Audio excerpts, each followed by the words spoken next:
miles, then turn right.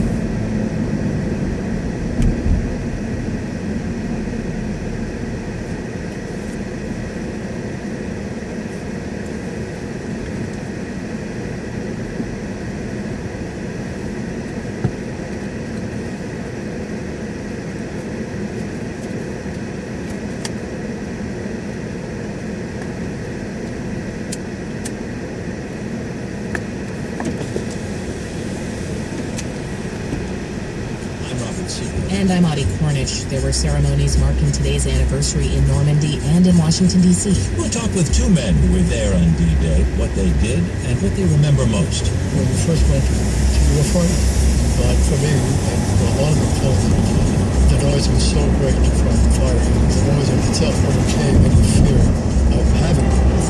Also, horse racing's problems that even a Triple Crown winner can't solve. And one writer's tribute to a song that put sex into popular music over a century ago, Oh You Kid. That story in this hour, now news. From NPR News in Washington, I'm Janine Herbst.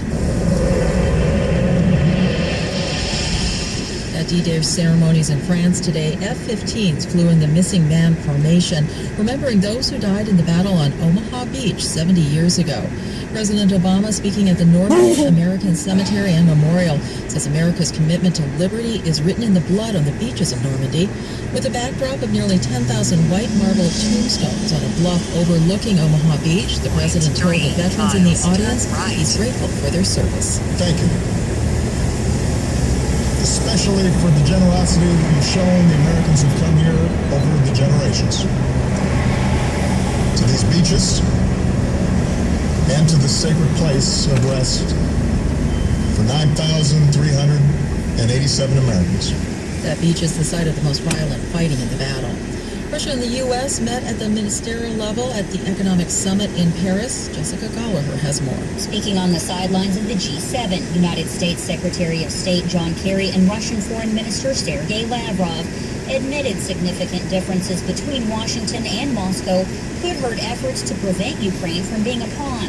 Both parties say Ukraine should be a stable, peaceful, and prosperous bridge between Russia and Europe. Kerry added that Washington wanted to see Russia embrace Ukrainian President-elect Petro Poroshenko's intentions to reach out to every region of Ukraine. Poroshenko is expected to be inaugurated Saturday. Russian President Vladimir Putin has recently said the Kremlin will work with Ukraine's new government. This as Moscow has continued to maintain that dialogue between Kiev and eastern regions of Ukraine is necessary for peace. For NPR News, I'm Jessica Gallagher, Paris. U.S. employers hired at a healthy pace in May for the fourth month in a row. NPR's John Edstein reports 217,000 jobs were added to the payroll. 9 miles, then turn right. Averaging 244,000 jobs in each of the last 3 months. That suggests the economy has regained more solid footing after the rough winter pushed it in reverse during the first 3 months of the year.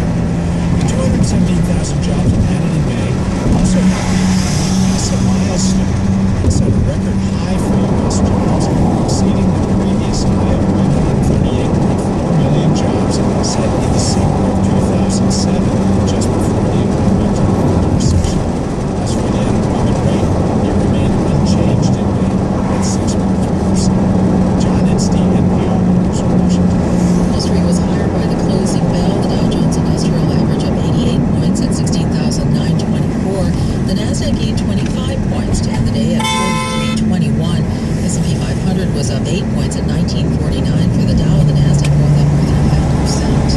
This is NPR News in Washington. From the W. Lauren Miami Herald Newsroom, I'm Lucy Sayre.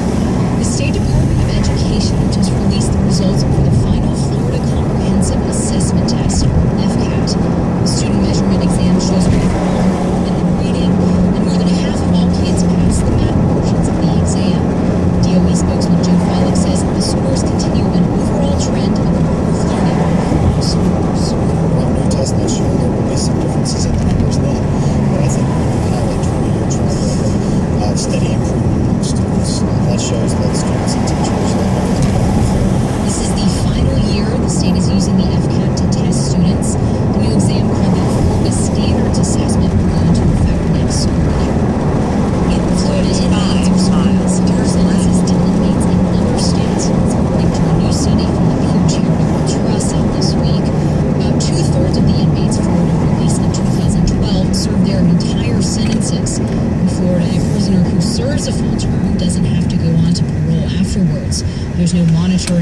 reentry support required either.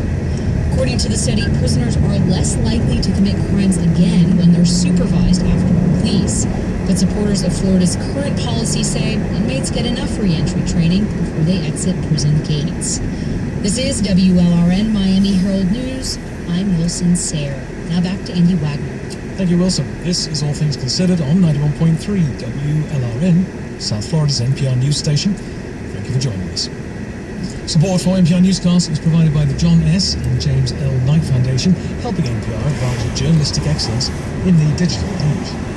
You've reached a certain age. You're viewed as a success. Still, you are not immune.